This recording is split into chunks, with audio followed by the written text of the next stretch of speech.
यो कसले उल्टो गर्यो अथवा पार्यो? Who turned this upside down? Who turned this upside down?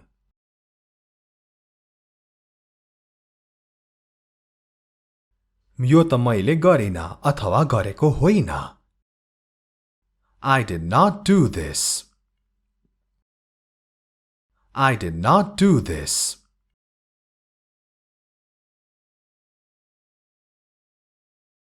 यो उसले गरेको हुनुपर्छ. He must have done this. He must have done this.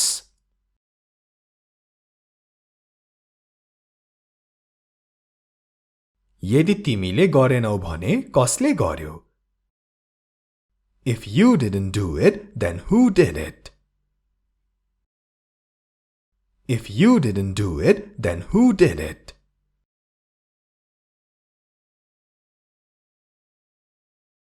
मैले गल्तीले गरे. I did it by mistake. I did it by mistake. By mistake भनेको जानाजानी होइन, गल्तीले. I did it by mistake.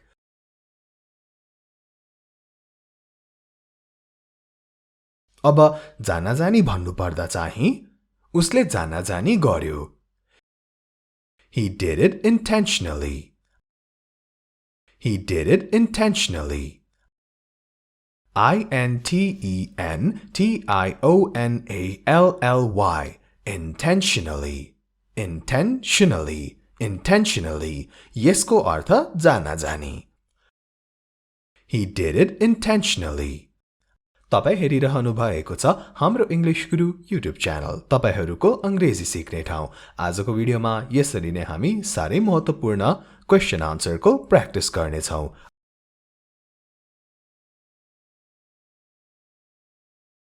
तिमीले यो कसरी पक्का भन्न सक्छौ?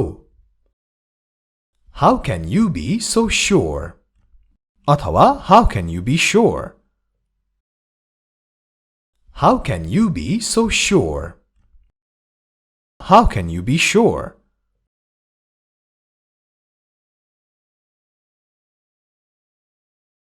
म पक्का त छैन, तर मलाई त्यस्तै लाग्छ. I am not sure, but I think so. I am not sure, but I think so.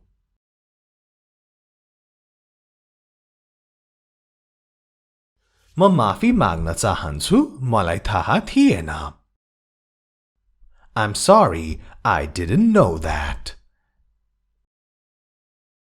I'm sorry, I didn't know that.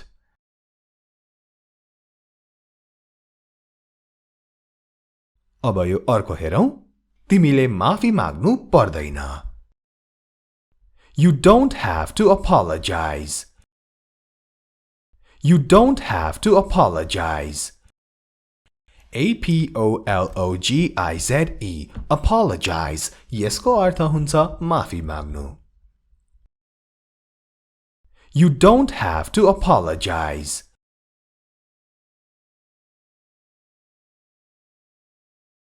मौसँग बाहिर जान हुन्छ कि हुँदैन? Should I go out with him or not? Should I go out with him or not?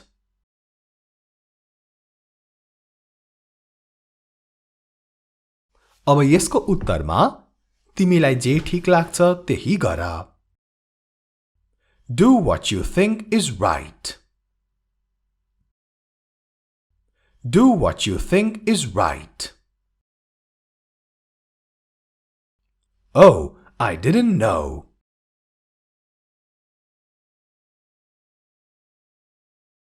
के तिमी गर्दैनौ र? Won't you do it? Won't you do it?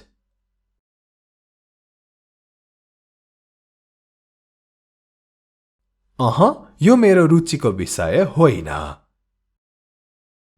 No, it's not my cup of tea. No, it's not my cup of tea. यो ध्यान दिनुहोला है. Cup of tea. Cup of tea भनेको एक कप चिया हो। तर यहाँ हामीले जसरी प्रयोग गरेका छौं यसमा अर्थ लाग्छ रुचिको विषय। चित्र बनाउनु। चित्र बनाउनु तपाईले It's not my cup of tea भन्नुभयो भने चित्र बनाउनु तपाईको रुचिको विषय होइन। अर्को पनि एउटा उदाहरण मानौ तपाईलाई कसैले डरलाग्दो फिल्म हेरौं भन्छन् तर तपाईलाई डरलाग्दो फिल्महरू मन पर्दैन त तपाईको रुचिको विषय हुँदै होइन। तपाई भन्नुहुन्छ No, that is not my cup of tea. यो त्यसरी प्रयोग गरिन्छ।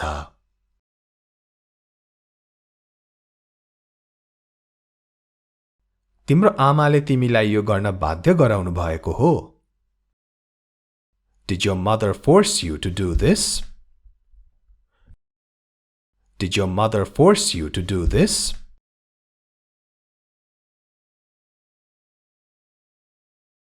के तिम्री आमाले तिमीलाई यो गर्न लाउनु भएको हो? Did your mother make you do this? Did your mother make you do this?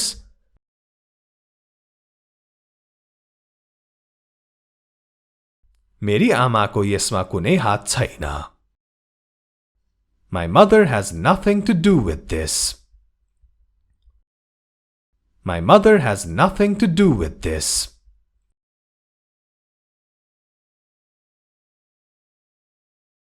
उनलाई यो सबै थाहा छैन। She doesn't know all about this. She doesn't know all about this. Be sure to like and share this video.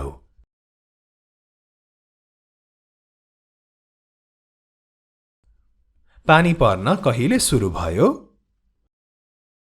When did it begin to rain? When did it begin to rain?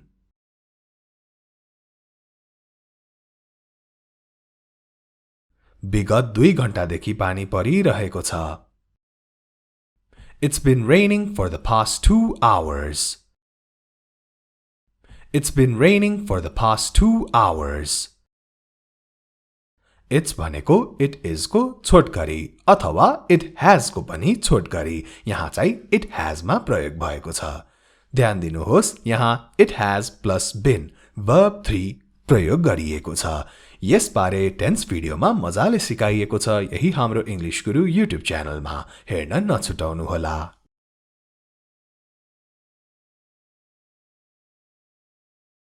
उ कहिले आउँछ जस्तो लाग्छ? When do you think he will come? When do you think he will come?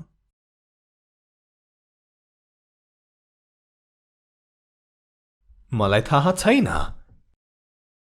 I have no idea. I have no idea.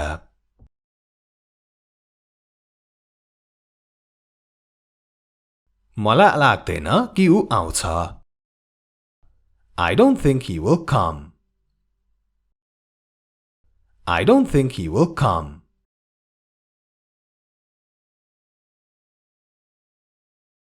जे होस् तिमीलाई के लाग्छ? Anyway, what do you think?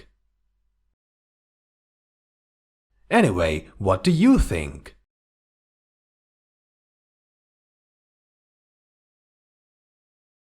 मैले पनि त्यस्तै सोच्दै थिएँ। I was thinking the same thing. I was thinking the same thing.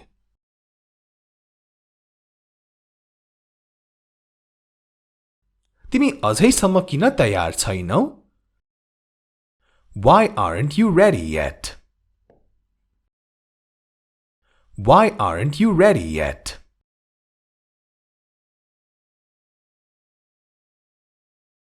मलाई तयार हुन त निकै बेर लाग्छ। It takes me a long time to get ready. It takes me a long time to get ready.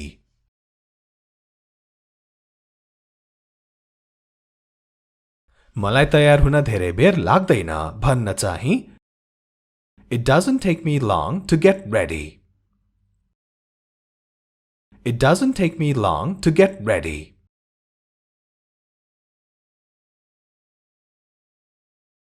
के तिमीलाई मैले गल्ती गरे जस्तो लाग्छ? Do you think what I did was wrong? Do you think what I did was wrong?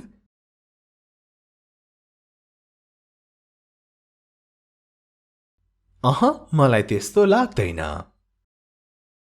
No, I don't think so. No, I don't think so.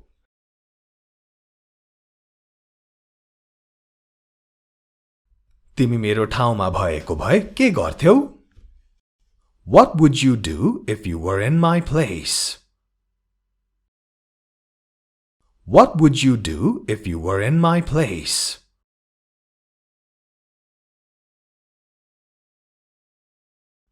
तिमीले जे गर्यौ म पनि त्यही गर्थे. I would do the same thing as you did. I would do the same thing as you did.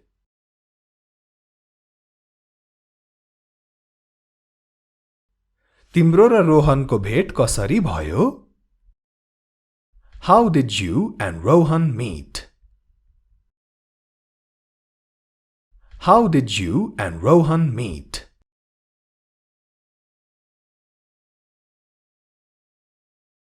हामी बच्चा बेलादेखिकै साथी हौं. We have been friends since childhood. We have been friends since childhood. Childhood भनेको बच्चा बेला. We have been friends since childhood.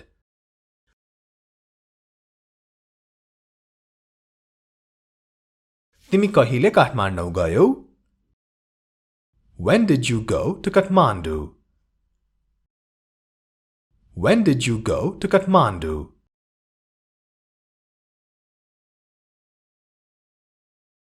म 1 वर्ष अघि गएँ अथवा गएको हो. I went a year ago. I went a year ago.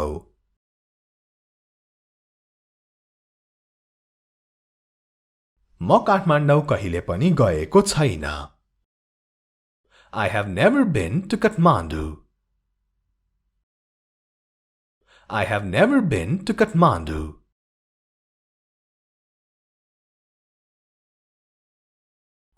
मलाई एक पटक काठमाडौँ जान मन छ. I want to visit Kathmandu once. I want to visit Kathmandu once. आजको भिडियोलाई यति नै. This much for the video. राम्ररी बस्नुहोला. Take care and have a beautiful day.